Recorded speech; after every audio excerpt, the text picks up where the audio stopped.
Good morning, welcome to this video about Islamic legacy in Europe, material culture, culture and religion. I'm Elena Paulino, professor of art history at the UNED University. In 2022, the Alhambra in Granada received more than 2 million visitors throughout the year. At the same time, restoration works in the Parthenon brought to light the remains of a minaret, witness of the location of a mosque in Ottoman times.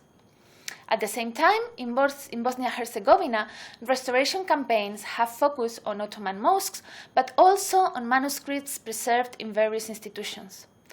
Undoubtedly, Islamic culture was very present in medieval and modern Europe, and the architecture, the objects, painting, or works of literature reflect this. The question is this Islamic material culture part of a common heritage in Europe? How has it been perceived throughout history, and above all, how these perceptions have changed throughout the centuries? Since the first Umayyad expansion across the Mediterranean in the 7th and the 8th centuries, there were different Islamic political entities in the Iberian Peninsula, in the south of Italy, and also in the Balkans. And with the Ottoman expansion of the 15th century, Eastern and Central Europe also came into direct contact with Islam. Beyond this direct presence, political presence, the Mediterranean was also a space for the circulation of ideas, objects, and people. It was a space of exchange and trade, and it was also a space of struggle, confrontation, and conflict. In this course, we intend to show, on the one hand, how the mobility of people, knowledge, and artifacts across political and religious borders define the reality of pre-modern Europe.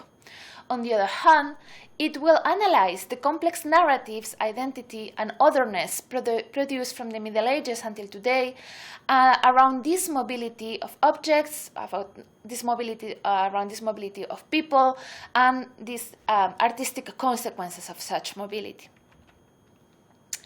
It is important to clarify that Islam had varying timelines and different regions and chronologies during the late medieval and early modern period in Europe. Thus, it consists of diverse experiences at different times and at different places, and we can see how both Ottoman Constantinople and Umayyad Cordoba were deeply Islamic cities that rooted their past in a common Roman heritage. But their Islamic, religious, political, social, economic, and cultural landscapes were very, very different, and those differences need to be acknowledged.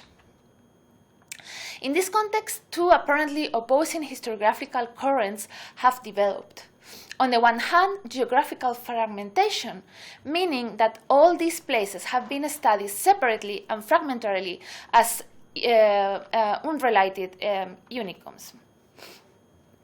For example, the trilingual epitaph of Anna, the mother of Grisandus in Sicily, or the one of Ferdinand III in Seville, which contains Spanish, Latin, Arabic, and Hebrew, should be analyzed as a whole. It is true that they belong to different geographical areas and to different chronologies, but it is also true that if we analyze them as a whole, in a broader context, we can draw new conclusions about them. Both belong to the elite, both belong to the Christian ruling elite in hybrid social and cultural context, and both tell us how the use of Arabic and the exhibition of multilinguality had to do with the public displays of authority and with strategies of courtly self-representation. Each one had their own specificities, but both of them resort at different times and different contexts to common strategies of self-representation. These objects also, like the fabrics associated with royal bodies, either as royal garments or in the time of death, tell us how these strategies of self-representation were carefully conceived and were in correspondence to long Mediterranean traditions. They are not passive reflection of a multicultural society, but active choices of the ruling elite which refer to certain ideas of power and were understandable to the viewers of the time. The second historiographical trend, apparently in opposition with the first one, but only apparently, has been the homogenization. Religion has been used as a flattening explanatory element of diverse cultural production, interaction, and degrees of assimilation of different traditions. Not all Islamic objects in Christian context, whether churches or palaces, were part of a spoil of wars, although some of them were. Different objects show us different possibilities of reception, and we cannot interpret them in the same way, and we need to establish differences between an Ottoman flag, as we can see on the top part of the slide, coming from the siege of Vienna, and it's completely different from a silk of the Alhambra on the bottom part, highly appreciated in their time, traded, diffused, and given as a gift at the end of the Middle Ages.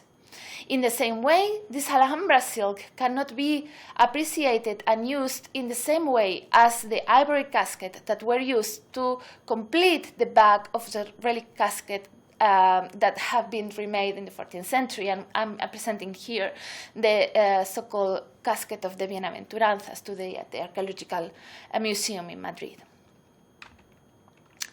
The perception of the other and its representation also had many nuances. Muslims were not always the enemy, and when they were the enemy, they were not always animalized or characterized as an unworthy enemy.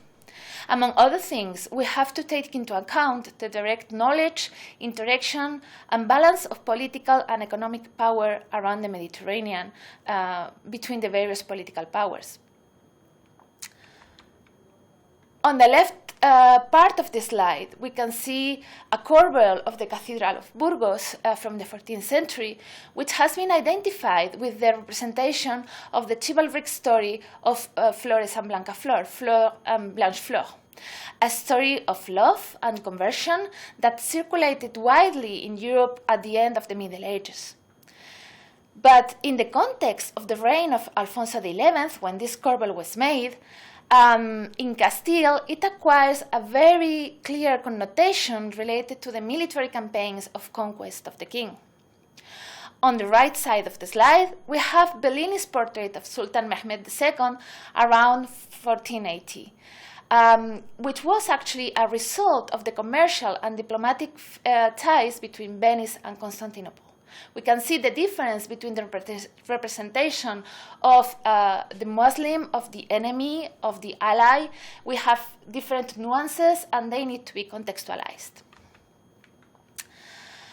On the other side of the spectrum, we have the defeated Turk, presented by Valdés Leal in this painting on the left, and on the same period, more or less, than the Muslims in the Battle of Higueruela, represented on the right. And we can see how there are two different kinds of Muslims in the Battle of Higueruela, represented here in the Escorial, because some of them belonged to the Christian army, as some of them were part of the personal guard of the Castilian king. Thus, not always the enemy, sometimes also the ally. Beyond fragmentation and homogenization, a third element must be taken into account when analyzing all these issues related to the role of Islam and its material legacy in Europe, which is the construction of different national narratives. Evidently, the reassessing of the Islamic past in countries that today maintain a majority of Muslim population is not the same as the one in the countries with a majority of Christian population.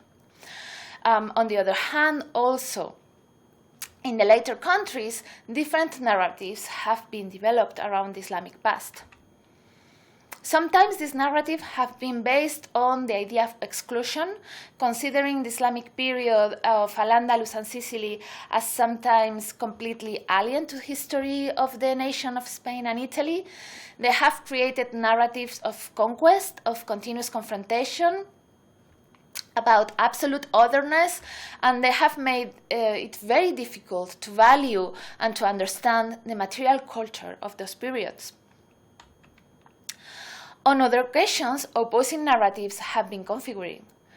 Terms such as coexistence, convivencia, the idea of the three cultures are still frequently used today by, although specialists are very skeptical about this terminology. This terminology is complicated because it wears a risk of falling into simplistic interpretations. There are works, for example, such as the Alcázar of Seville, which shows the subtle complexities of the scientific, diplomatic, artistic, philosophical, political relationship between Castile and Al-Andalus. But within this perspective of the three cultures of the convivencia, these complexities are often reduced to the idea of admiration of the king towards the Alhambra, for example. Admiration, emulation, fascination, those are terms that are frequently applied indiscriminately to explain works such as this Alcázar of Seville, and that are widely vague and do not help to understand the historical context and refer us to an Orientalist interpretative framework. How these processes of artistic transfer happened, which meanings the different artworks conveyed, how perception of the material legacy of Islam in Europe changed throughout different centuries. Those are the questions that we try to develop throughout this course of material Islamic legacy in Europe. Thank you very much.